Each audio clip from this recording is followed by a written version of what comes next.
Welcome to the first recording of the basics of Inkscape in 2D game art creation, brought to you by 2dgameartguru.com. These tutorials are based on the step-by-steps from our blog. We are covering the absolute basics. In this tutorial, it's all about circles. I'm not trying to teach you everything Inkscape can do in just one tutorial. I'm going to break it up into bits and pieces that are easy to follow and explain one tool at a time, combined maybe with 2 or 3 other little tricks to make it easier to get around Inkscape. Let's get started with circles. In the end, we want to create something along the lines of this face. Basically, it's just circles. If we break this one apart, let's hide the big one. We have major circle for the head, circles that form the eyes with the pupils and a little shine on them, the mouth, the whiskers, and the eyebrows. It's all circles except for the eyebrows and the whiskers, which are deformed circles. So let's get started on this. Hide that one and show explore. So we take the circle tool, which is located in the toolbar or via the shortcut key F5. So we start with the circle. If I form a circle, you can see it's becoming an ellipse. By holding Control while you form the circle, it stays even in proportions, so you get a circle and not an ellipse. Put this in the center. Now we can either create new circles for the eyes or take the old one and via Control D duplicate it, so I have another one. You can see when I move something while I have the select and transform active, which is F1, I get little arrows in the corners. These allow me to transform my circle, make it smaller, wider, larger. Again, if I hold Control, it will scale it evenly. Not good there. Let's put it there. So with Control, I can hold and scale and it stays in proportion. If I hold Control and Shift at the same time, it will do the same thing and scale it to the center of the object. So if I need to scale something, keep it in place, Control Shift is the tool. If I click on it again, the arrows change and I can now rotate. Rotating a circle doesn't make much sense, but skewing does. So you can see I can skew with that. Let's go back, undo that one.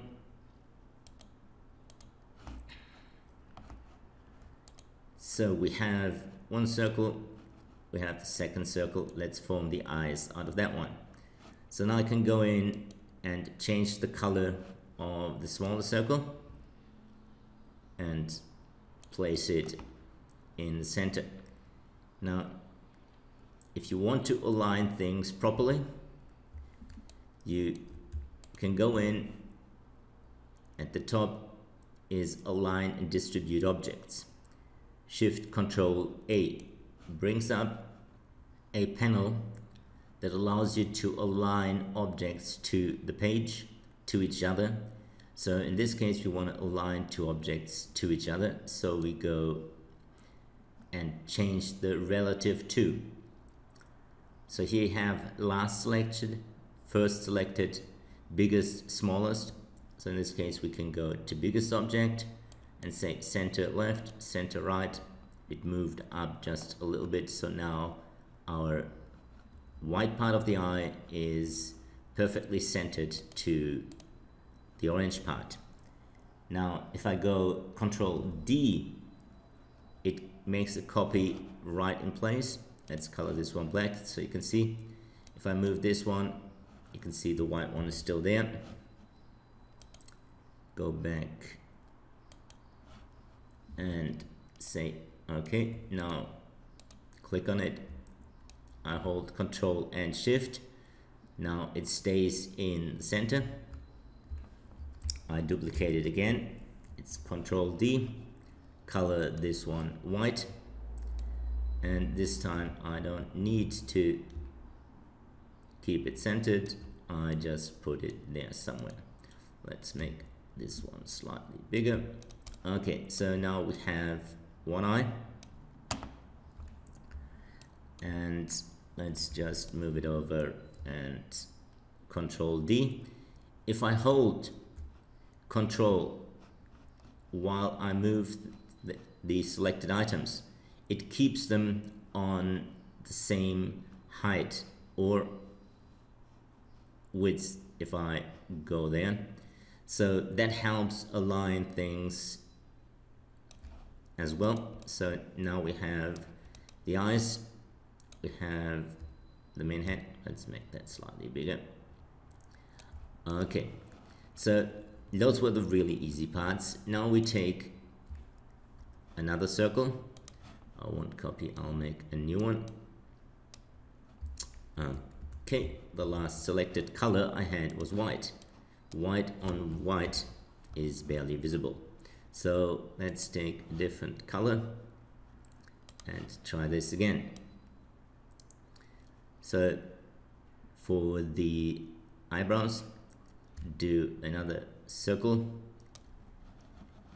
These elements are objects, and in order to transform them further beyond skewing, scaling, rotating, you can convert an object to a path. Let's do that and change the tool. Now we select the node tool, which is F2.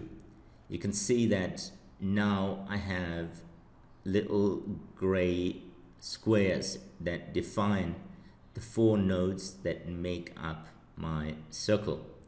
So by going in, I can now move just a node. It won't skew, but completely change the shape of my circle. So if I move this one in, I get close to the eyebrow shape I want. Going back to the transform tool, I can now scale it a little bit. Okay, maybe change the color to slightly darker, or at the base I have the set palettes. Okay, I can't see an orange I like, so let's go back to that one, and in the bottom left you have the fill. If you double click on that one, it brings up the fill and stroke. This menu defines the colors for fills and strokes, and I have my little wheel here, so I can go and make this more red by turning on the outer wheel. That's all I need for now. Let's close this one again. We don't need the align either. I have one eyebrow, just a little bit smaller. I'm not completely copying what I have up there. This is really just a small reference, and I wanted to copy that one. So with Control D, I made a duplicate of it. In the toolbar, there's helpful elements like the sorting of elements as far as the depths, what's in front, what's behind it, as well as mirror. In this case, we need the mirror because now we have the second eyebrow facing the right way. We take the two. I can select multiple objects, and by pressing Control D, they both get duplicated, and I make them slightly smaller, and let's elongate them. Okay, they go down, and let's make them even darker. Finally, the mouse, again a circle. except this time we start with an ellipse. Again, we need to deform it, so we go to Pass, Object to Pass, Control Shift C.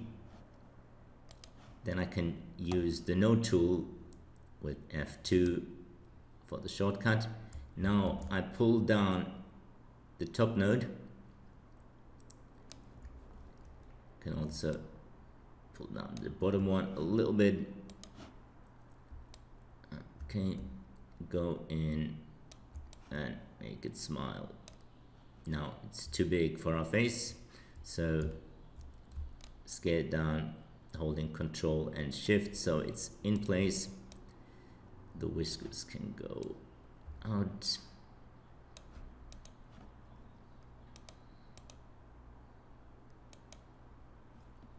Not happy with the colors. There is the color picker. With F7 I can pick the color of another object that is already on the scene. Also works with multiple objects. Select 2 and pick the color I used in my little reference. So with the mouse in shape we can create another version of it. Control D does the trick for the duplicate. Color it white and again scale it down and place it slightly upwards. Now it's not in place properly, so we zoom in, select our nodes and move this one up there, this one up there, and by pulling on the round controllers for the nodes, you can see how the curve of the circle changes. So I pull these out a little further, and up here I want them to align with the shape of my mouse. You can see when I'm on the mouse, well, there, goes way too fast. There's a red line showing me the shape of the mouse. Okay, now I'm on the wrong object. Back to the teeth. Does not seem to stay. So anyway, we need to align the teeth properly. Here I have a controller. If I turn that, you can see that it also bends it out. What we want to do is take this one and just bend the top part. So we go in and say make the selected node a corner. A corner allows me to just move one part without affecting the other one. So with that I can make sharp edges, pointy bits, and in this case adjust my teeth to the shape of the mouse below. So here we go on the other side, and if we pull, no, I've selected 2 nodes, I just want center node, just pull the center down and pressing 5 I get my whole canvas, and we have something that, at least as far as the shapes goes, resembles our reference, all done with circles and using nothing but circles. The big advantage of using vector objects as opposed to drawing everything in bitmaps and pixeling it is you can easily go in, I want this one as well, let's make it a little smaller. You can scale it without losing quality, so I can make it really small, and if I zoom in, everything is still nice and smooth. There is no pixelation. And if I go in afterwards, scale it back up, same thing, everything stays perfectly smooth. and I can create easy variations. So let's take this one, go in and say one character in the game rarely is enough. Let's go with another color scheme. So maybe something bluish, not a nice blue. Go with this one. Okay. Make the eyebrows and the mouse darker. With this one we just take off the whiskers, so I select one, and to select a second object you hold the shift key and then we delete those. Okay, let's change this one a little more. Rotate his eyebrows.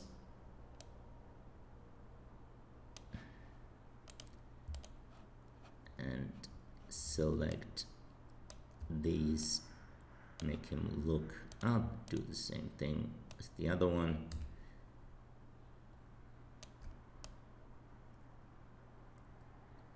And it's really easy to change once you have created your objects. So putting these up higher, and let's just keep him, put him aside, and do another one. This time we delete the teeth, go in and pull these up a little more, make the mouse smaller, change the angle here and here. So we have a smile. Or if we go in and flip it vertically, the same face turns sad with just a few clicks, moving those down and the eyebrows to match the sad mood, or in this case angry mood.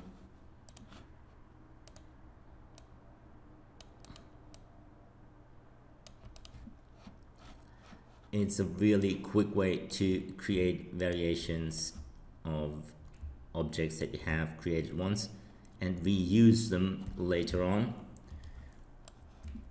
Let's do another one. Selecting multiple objects and make a yellowish guy. Go in again, select those, go to yellow and turn the wheel a little bit so we get an orange shape. That's maybe a little bit too much. It's that one.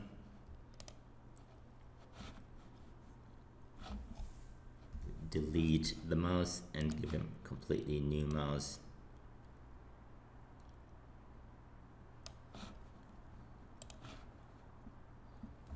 And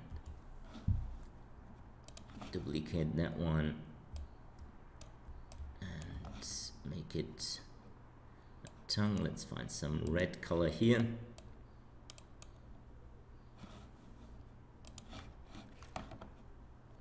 Convert it to a pass.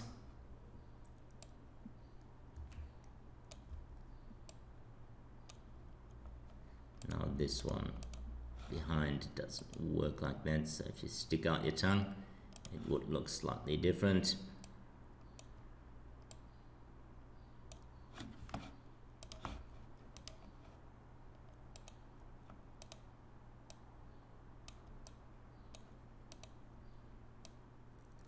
No, I want to rotate it. Go. And you'd probably be looking directly at us. Still not happy with where this is going. Let's make it more into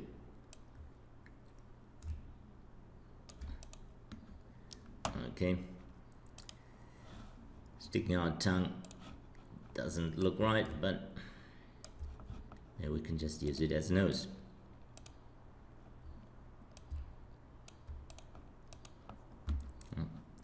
So you can see it's real quick to make variations, play around with your shapes, do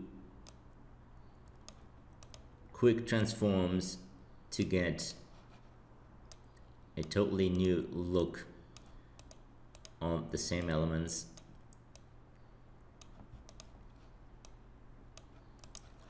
I've prepared some more variations. Again, it's the same circles. So we have froggy bit here.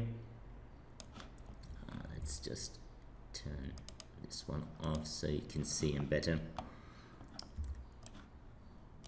If I zoom in, you can see it's the same shapes, just green. We have circles that overlap, or with the grasshopper face, it's the same thing. Here, if I show you, it's 4 little nodes from the circle, just moved things around. Easy to manipulate. Or the face, we take the orange base, give it a skin color, and here we go, we have a face. If we go in, take duplicates of existing ones, recolor them, it's a few clicks and they start looking different. Let me show you what I did for this one. If we take the hair off and just show one strand that makes up the hair, you can see it's still just those 4 nodes. Come on, 4 nodes that define the circle. Go back, and it's just a multitude of them. If I select them in different colors that are visible, Chris, here we go. You can see it's just about how you arrange them. Let's make something there. The same shape, copied and rotated, or in this case flipped to the other side, form the hair of our little character here. And if you're not overly keen on the purple, it's a few clicks and you have different look. These are real basic shapes, but the more detail you add, the more complex you can create your objects. So if I don't just take one shape to define the color, but in this case put a darker one underneath to create a shadow or a highlight on top, I can create more complex elements. With those things, always keep in mind how big will your object be in your game. If you see them just as tiny little sprites, you probably won't need to add too much detail because it won't be visible in the end. If you see them full screen, add more detail to make them look more interesting. This concludes the first part of creating 2D game art assets in Inkscape. I'll be recording the other tutorials soon, so please stay tuned. If you like my ramblings, subscribe to the channel so you don't miss out on the next video coming up soon. That's it for me. I hope you enjoyed this one. See you soon.